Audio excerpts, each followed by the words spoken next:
Wedding cake உண்டு. Wedding cake யார் வெட்டின கேக் இது கண்ணியமானவர்களே? 2 பேரை பேரை அடிச்ச கேக்க வெட்டினால் உள்ளம் ஜோடாகுமா, உள்ள அன்பு கூடுமா? யாரு சொன்னே? யாரு சொன்னே கண்ணியமானவர்களே? வெட்டிங் கேக் கொண்டா இல்ல இஸ்லாத்துல, அப்படி ஒண்ணு மார்க்கம் இல்ல. இது எவனே ஒரு கலாச்சாரம், எவனே உழைப்பதற்கு பிழைப்பதற்கு எடுத்த ஒரு வழிமுறை. நீங்க கேக் வெட்டி உள்ள ஒன்று சேரல்ல, அன்பு கூட்டல்ல. அல்லாஹ் சொல்லுகிறான் வஜஅல பைனக்கும் மவத்தன் வரஹ்மா, வஜஅல பைனக்கும் மவத்தன் வரஹ்மா. எங்கே பிறந்த ஒரு பொம்பளை பிள்ளை, எங்கே பிறந்த ஒரு ஆம்பளை பிள்ளை, 2 பேரை நிக்காஹ் சேர்த்து வைக்கிறீங்களா, நாங்க அவங்க 2 பேரை உள்ளத்தை ஒன்றுபடுத்துகிறோம். அல்லாஹ் சொல்லுகிறான் வஜஅல பைனக்கும் மவத்தன் வரஹ்மா, நாங்க அவங்களுக்கு மத்தியில அன்பை, பாசத்தை, இரக்கத்தை நாங்க போடுறோம். நீங்க வெற்ற கேக்கு மூலம் இல்ல, நீங்க பேரடிச்சு வெற்ற கேட்கல, அல்லது பேரடிச்சு மியூசிக் எல்லாம் ஃபிட் பண்ணி கொடுக்குற இன்விடேஷன் கார்டு இருக்குது, அதன் மூலம் அல்ல, அதன் மூலம் உள்ளம் ஒன்று சேரல்ல, நிம்மதியான வாழ்க்கை இல்ல. அல்லாஹ் சொல்லுகிறான் நாங்க அன்பு போடுகிறோம், நாங்க இரக்கத்தை போடுகிறோம், நாங்க பாசத்தை போடுகிறோம்.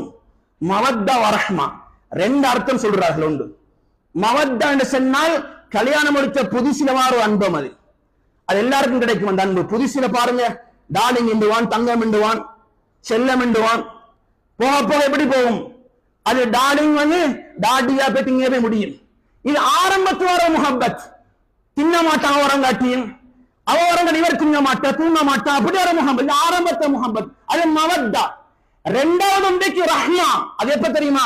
வயசான காலத்துல வார, வயசான காலத்துல, அந்திம காலத்தில் யாருமே இல்ல, பார்க்க கேட்க யாருமே இல்ல, அப்பவார் அன்பு, அப்பவார் இரக்கம், அது யாராலும் போடலாம். கண்ணியம் அன்புக்குரியவர்களே, ஆரம்ப திருமணம் முடித்த ஆரம்ப காலத்தில், நல்ல கச்சா இருக்கிற காலத்தில் மனைவிக்கு நாங்கள் அன்பை காட்டினால், மனைவியோடு அழகாக நடந்து கொண்டால், கடைசி காலத்தில் அந்திம வயசில் அந்த ரஹ்மா எங்களுக்கு கிடைக்கும். கணக்கெடுக்க மாட்டாள் அவள். நீ பொடியல் கூத்துல என்ன கூத்து போட்டாய்? வீட்டுக்கு நான் மனைவி, ரோட்ல எத்தனையோ மனைவி உனக்கு. நிறைய பேர் அப்படித்தானே, பேஸ்புக்ல வைஃப், வாட்ஸ்அப்ல வைஃப், வைபர்ல வைஃப், இன்னுமோ எல்லாம் எல்லாத்திலையும் வைஃப் மாதிரி இருக்கிற நிறைய பேருக்கு. ஆனா சொந்த வைஃப் அது சும்மா வீட்டுல இருக்கிற வாஷிங் மிஷினை போல, ரைஸ் குக்கரை போல. அவருக்கு டைம் கொடுக்கற இல்ல, அவருக்கு நேரம் கொடுக்கற இல்ல, அவரோட பேசுற இல்ல, சந்தோஷமா முகத்தை பார்க்கற இல்ல. பாருங்க, இன்னைக்கு வைஃபோட பேசுறதுக்கு நேரம் இல்லைங்க மாப்பிள்ளமா இருக்கு நிறைய பேருக்கு. பேசுறாங்களா? விடிஞ்சு கடைக்கு வந்தா ஆபீஸுக்கு போய்த்தால் அன்றைக்கு தான் போற. இடையில ஒரு கோல் வந்தால் வெங்கவா பிசி வச்சாச்சு, கட் பண்ணியாச்சு. ஓட்டுக்கும் போயிட்டு பின்னால கண்ணியமானவர்களே, அங்க போயிட்டு சரி அந்த முசீபத்தை மூடி வைக்கிறல்ல, அதைத்தான் ஊண்டி கொண்டிருக்கிற அந்த போனத்தான். அவர் வந்த வாட்ஸ்அப்ல வந்து எல்லா மெசேஜ் பார்த்து பேஸ்புக்கை பார்த்து கொண்டிருக்கிற. எவ்வளவு பெரிய அநியாயம், எவ்வளவு பெரிய அநியாயம். எங்களுக்காக வேண்டி தன்னை அர்ப்பணிக்கின்ற, தன் வாழ்க்கையை தியாகம் செய்கின்ற, உப்பை போல நிலவும் கரைந்து கொண்டிருக்கிற எங்களுடைய மனைவிமாருக்கு நான் கொடுக்கிற மரியாதை, நான் கொடுக்கிற நேரம். கூட்டாளி வந்த கோவலுக்கு கேட் நின்று அரவர் பேசிடுவான், அரவர். ஆனா மனைவி 5 நிமிஷம் பேச தயாரில்லை.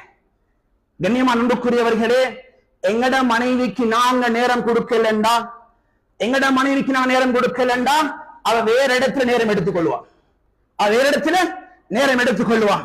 நாங்க ரீலோட் போடணும், அவ வேற எங்க பேசுவான்.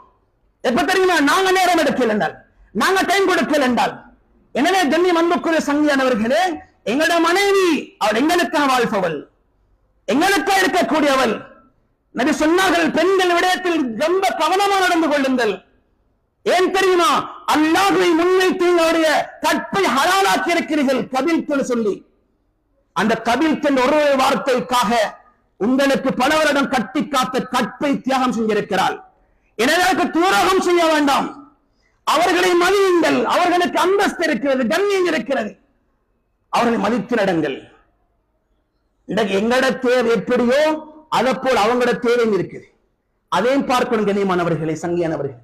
இன்னைக்கு நான் எப்படி இருக்கு, நான் ஆசைப்படுகிறேனோ அதை போல் அவருக்கும் ஆசை இருக்கிறது, அவருக்கும் பாசம் இருக்கு, அவருக்கும் தேவை இருக்கிறது, உணர்வு இருக்கிறது. அதை பாருங்கள், அதை கவனியுங்கள் அன்புக்குரிய சங்கியானவர்களே. எனவே அல்லாஹ் சொல்லுகிறான், நாங்கள் போடுகிறோம் ஒரு உள்ளத்தில் மவத்தா ரஹ்மா, அன்பை பாசத்தை நாங்க போடுகிறோம். நீங்க வெற்ற கேக்கின் மூலம் அங்க பாசம் அன்பு இறக்கம் மாற இல்ல.